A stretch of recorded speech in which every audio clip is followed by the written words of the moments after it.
Hello,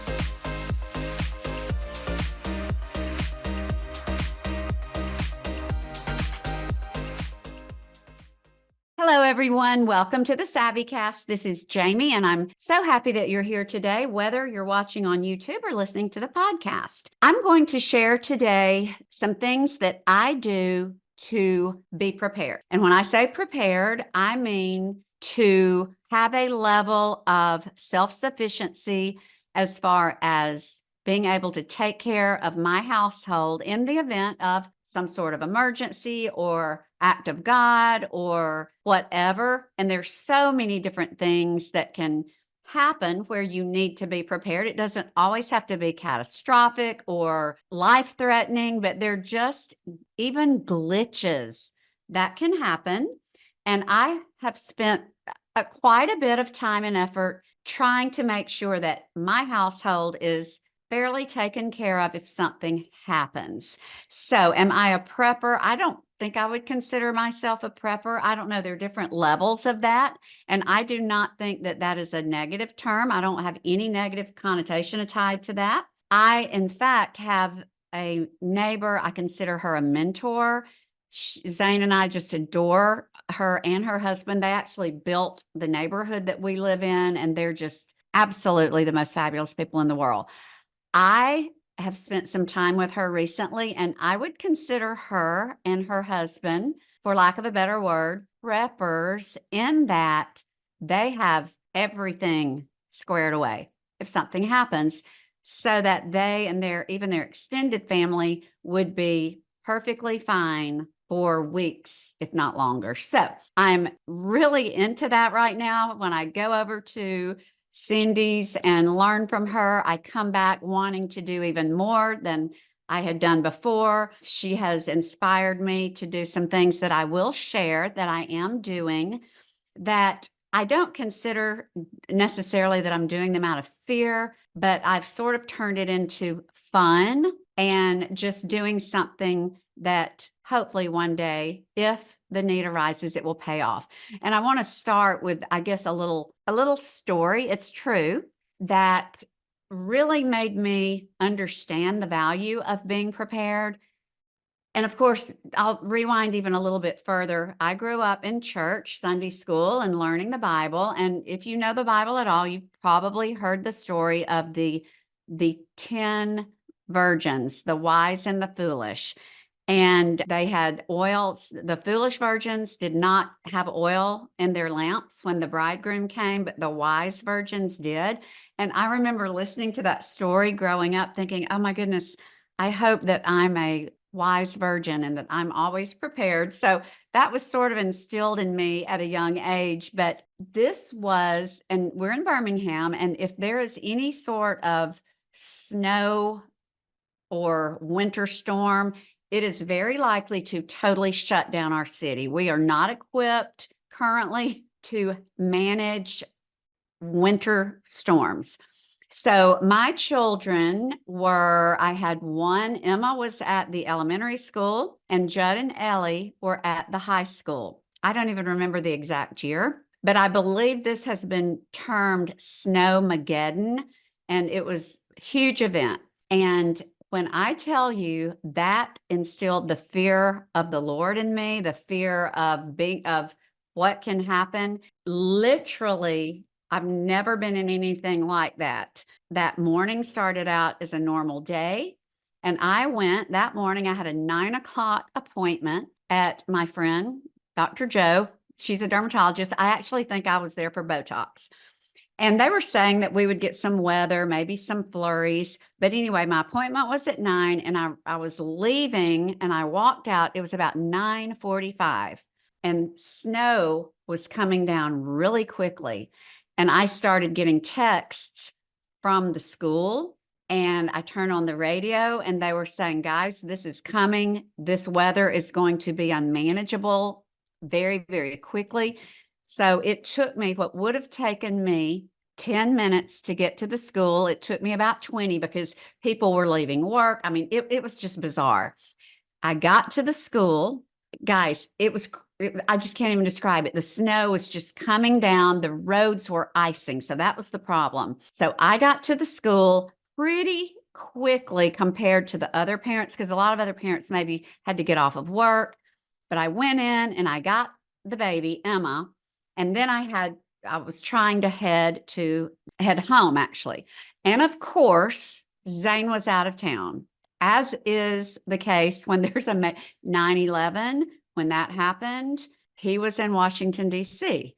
And then when this happened, he was in Atlanta. So I'm usually navigating some of these things alone or alone with kids. By the time I got Emma, it should have taken me 10 minutes to get home. Traffic was backed up on every interstate, every back road. It took me, I believe, 2 hours. This all happened in a span of about 45 minutes, from walking out of Dr. Joe's office to getting Emma to getting home.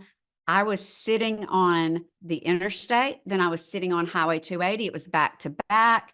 I've never seen anything like it. People were sliding off the road. It was unbelievable. I finally made it to the main road leading to our neighborhood, but there it was a hill. So I tried to go up the hill and then I slid off an embankment, but we were close enough where Emma, who was in elementary school, but we walked home. My older two, they got stuck at a teacher's home.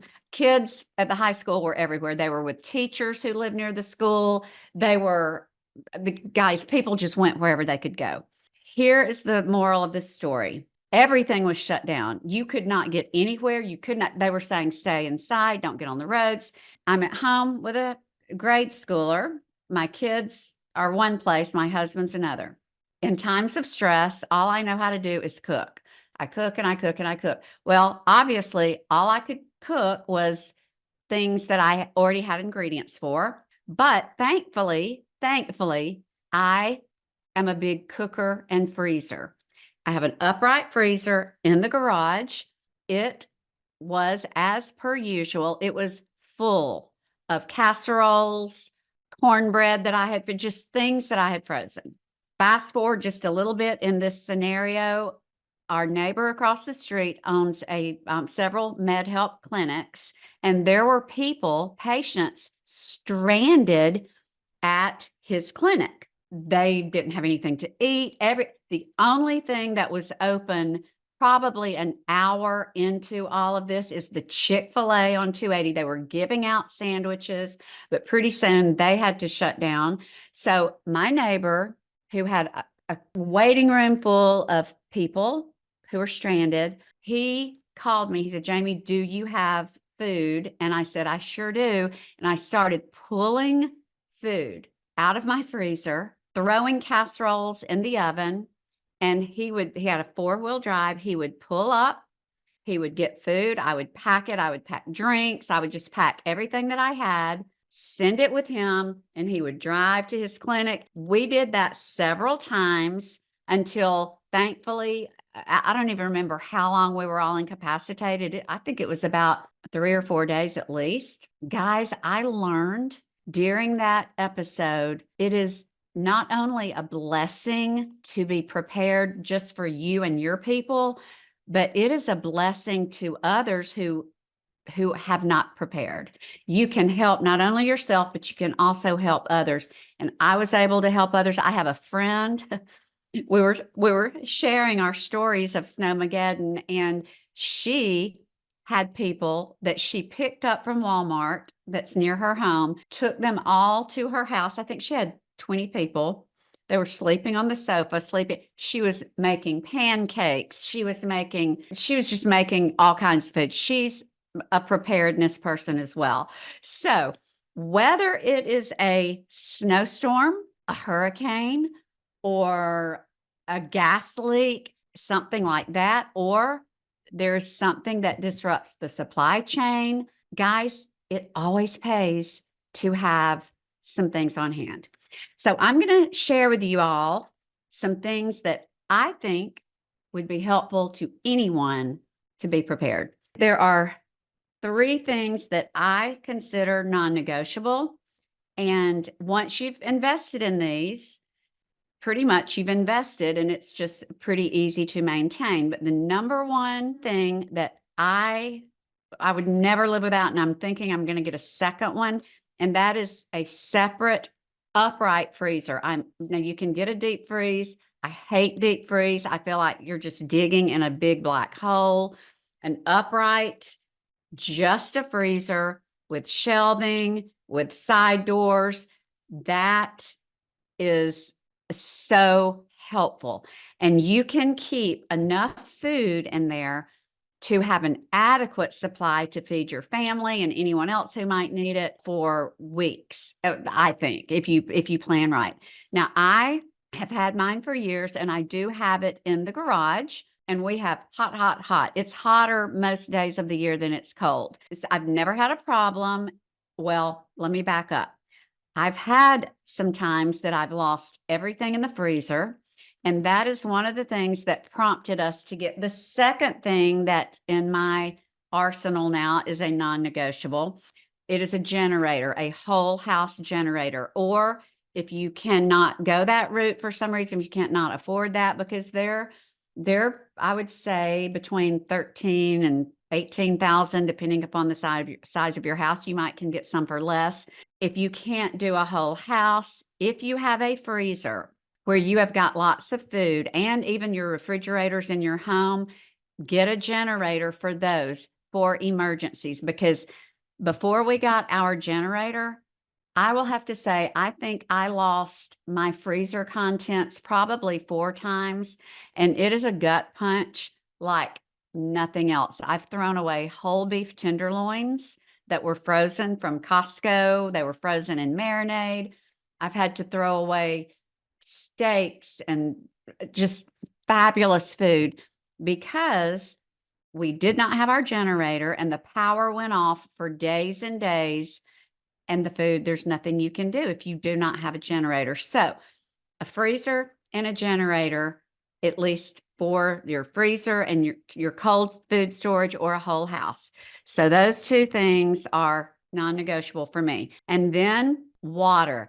Now, I just got this very week because my neighbor, I was at her home with my friend that I just referenced, who also is very prepared. She's the one who had people from Walmart. She was feeding everyone. I was over there with both of them, and they both said, Jamie, y'all have to, you've got to get a Berkey. And I looked at the Berkey that my friend had, and then my other friend, Iris, she said, oh, Jamie, I've been using a Berkey for years. It sits right there in the kitchen. That's what we drink out of. They will filter anything. So I got my Berkey this week. I got a Royal Berkey, and I will tell you, it's very, very, very easy to store because the footprint, I believe it's about 12 or 13 in diameter. So it's very thin and tall. And you have charcoal filters that are supposed to, I think you can put almost anything through that, except I don't think you're supposed to put salt water or a few other things. I will say the filters, since I have bought my Royal Berkey, they have been out of replacement filters. I just got off the phone with them. When I ordered mine in July, I ordered my big Berkey. They said, we will get filters in August. So I just got off the phone with them, and they said, well, we're already sold out. We'll have some in September. You have to get on a waiting list because the filters are pretty much always sold out. But the two that you have in your unit are supposed to be able to filter tons and tons of water. And hopefully you won't ever need it in an emergency situation, but it's good to have. Also, I feel like when you're at Costco, or if you're doing a delivery from the store, just always order some extra bottled water. Water is something that it's fairly easy to just keep on hand, keep bottles, keep, whatever filter you might have. We also have Lark pitchers that we use just for day to day. So water is something that, of course, you want to think about in addition to your food and how you're going to power your food source where you're keeping it frozen or refrigerated. You might ask, what do you put in your freezer? And I'll just tell you some of the things that I put and then some tips on stockpiling your freezer. The smaller the containers, the better. Now, when I was sending food to the MedHelp clinic, I had larger casserole sizes because that's how I've always frozen, because we feed small group kids. When we have people over, we've got a lot of people. But if you're freezing for the potential of needing something when maybe you can't get to the grocery or the supply chain's disrupted, smaller is better. So I am currently looking for a vacuum sealer. I'm researching those. But if you have 4 to 6 smaller containers with ziti, that's much better than one huge one, because you can't break up a frozen baked ziti without thawing it completely. And if you've just got a small household, once you thaw that, then you've got to eat it. So it's nice to have things in smaller portions, even to give to people who might need it. So moving forward, or since all of that, I've been trying to freeze larger casseroles in smaller portions, because that's just a little easier when you have a need come up. And that's also easy if you have, say, 1 or 2 people, like a couple, they have a baby, you can take smaller portions out, fix them a little basket of individual items. So sometimes bigger is not better when you're freezing. So I freeze. Some of my favorite things to freeze are my baked ziti, freezes beautifully. My chicken tetrazzini, it freezes beautifully. I do a lot of sourdough. It freezes beautifully. I freeze the sourdough Parmesan from Costco. I always freeze it. And then we are waiting on a steer that we're getting half of a steer. It's always good if you can find someone who's got a steer, because you get the meat is packaged in smaller portions. Those kind of things are great to have. They're ready to eat and they're easy to pull out and cook. I also keep a lot of frozen vegetables, because those are super easy to pull out and just cook to go with anything. And, they stay well. You don't even have to open them. You just buy them from the grocery store like that and put them in the freezer. Same thing with fruit for smoothies. So fruits, vegetables, casseroles. Another thing that I do, and I do this just about every week, and it's so helpful. And I never go less than 2 pounds, and I usually do 2 to 3 pounds of ground beef or turkey, and I brown it and I season it and I put it in a gallon freezer Ziploc bag and I press it flat, get all the air out. I stack those in the freezer, and you have got an instant meal. You can pull them out, and because you've flattened them, and this sounds crazy, but I'll pull mine out and I'll throw it down on the garage floor, and it will usually break into 6 to 8 big pieces. The bag has never broken on me, guys. So I'm not throwing food on the floor and getting it dirty. It's just like hitting it with a big hammer. Or if I have the meat mallet, I'll break it up. It's just easier to throw it on the garage floor. And you actually can get big pieces of that ground meat out, and you throw it in a slow cooker. And you can even just get 1 jar of pasta sauce, Rayo's marinara or Mazzetta. Throw that in there with the spaghetti. Easy peasy, fabulous meal. That leads me to another thing that is great to keep on hand. It's inexpensive. I've got so much that I don't even know, is pasta. When you go to Costco, just get the pasta, just get tons of it, because that is something that's easy. It's filling. You're getting some, and you can make meals. Now, I'm going to say we do have Patriot Supply. I got Patriot Supply years ago, and I think we've got about 5 more years. But with some of the things that I'm sharing, you don't have to have Patriot Supply. It's good to have it. I'm glad to know it's down there. But I feel like if you do the things that I'm saying and do even more, you don't have to order that kind of thing, emergency food. So another thing, in addition to pasta, I keep tons of rice and I keep lots of flour to make bread. Now, I'm going to tell you what I just bought. I have not used it yet because I'm waiting on my wheat berries, but my neighbor inspired me to do this. I bought a Nutri-Mill flour mill. It's a mill that you put wheat berries, and it grinds flour from the actual berry. Now, one reason, if you ever had a desire to do that, one reason that is a level of preparedness that's super great is because wheat berries, if I'm not mistaken, I know they will last at least 25 years, but I think wheat berries will outlive you if you're my age. They are very sustainable and you just store them. I've got some big boxes. Now, not the clear because you want them to be in a dark, cool place, but you have some Mylar bags and I got all of the supply, a list of all the things for my neighbor, but you just store them in a cool, dry place in these big storage bins. I have on the way, and I think they're being delivered this week, all these different types of berries, hard red, hard white, Carassian, I'm not sure, Kamut, all these different kinds, spelt. Now, you don't have to get all those, but I have some books that are sharing recipes, how to use all those different types of flour. So I find that fun. But if you just wanted to do it for preparedness, you would basically just buy hard white, soft white, and hard red. And that's just like grinding basic flour.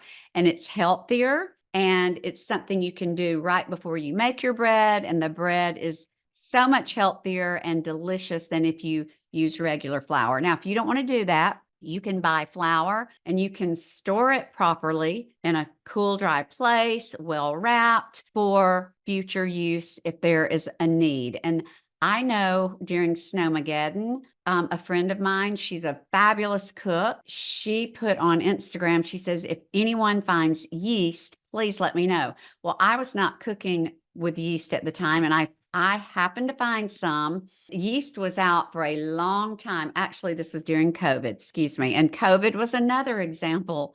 Can't get out to the restaurants. It's hard to get out to get all of your things.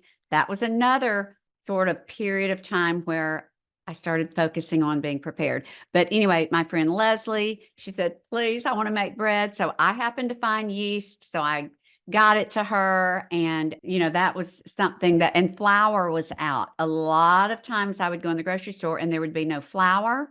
Yeast sold out quickly. Sometimes there would be no butter. No. So it's just these things that you have to think about. Now that leads me to, and I've ordered a lot of this off of Azure Standard, which is like a co-op, and they have pickup points. I know I'm going to go pick up my first Azure Standard order. I believe it'll be next week. It's at the one time every month that there's a place in your city or your area where you just go, the truck pulls up and you get your things.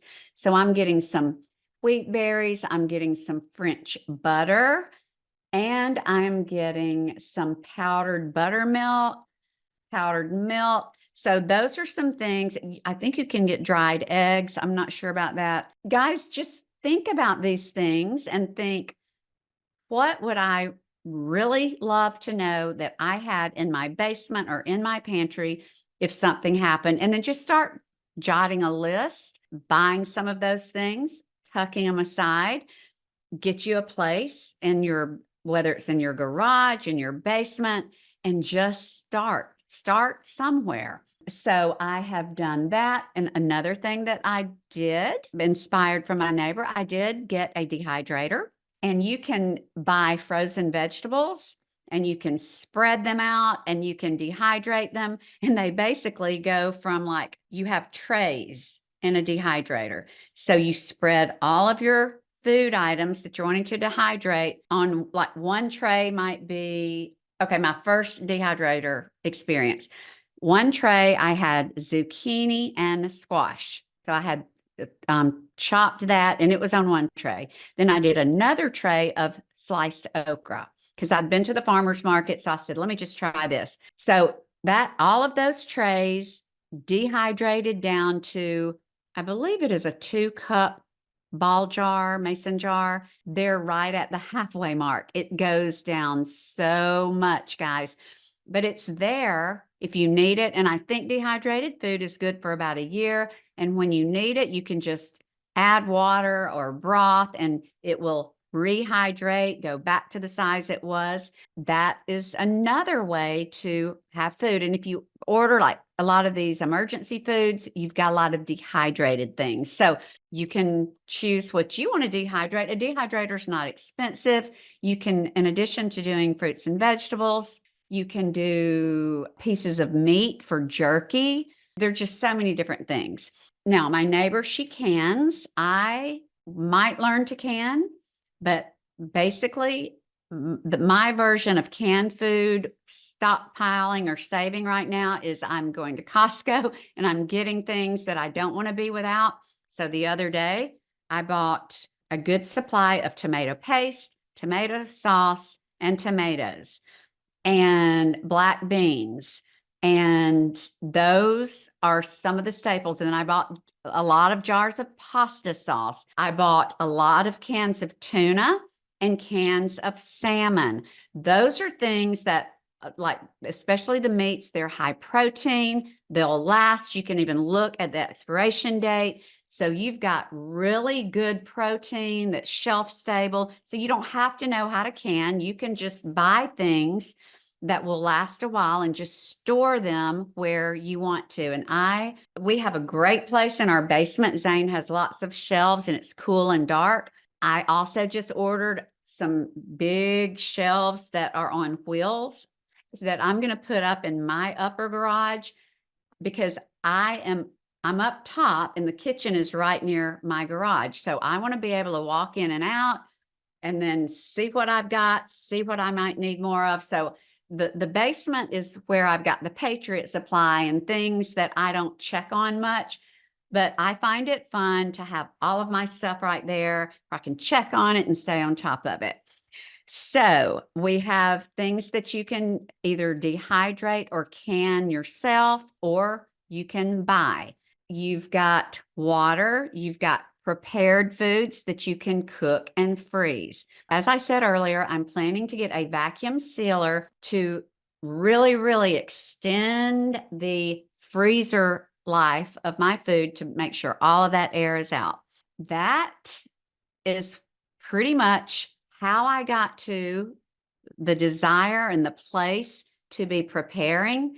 It's something that it's just always something you can work on. There's not really a, whew, I've arrived, I'm good, or at least not for me. I just feel like it's a process.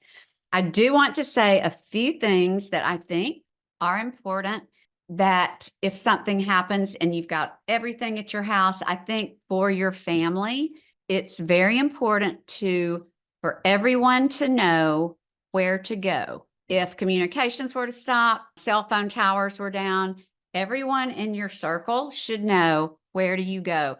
And I told my people, some of my people thought, oh, we'll go to the farm. And I said, no, guys, come to your house, come here, because that's where we have the generator. That's where we've got the Berkey. That's where I have a freezer full of food. The farm is great, but we'll be fishing and killing our food. We don't have all of those, the things that we have stockpiled here at the house.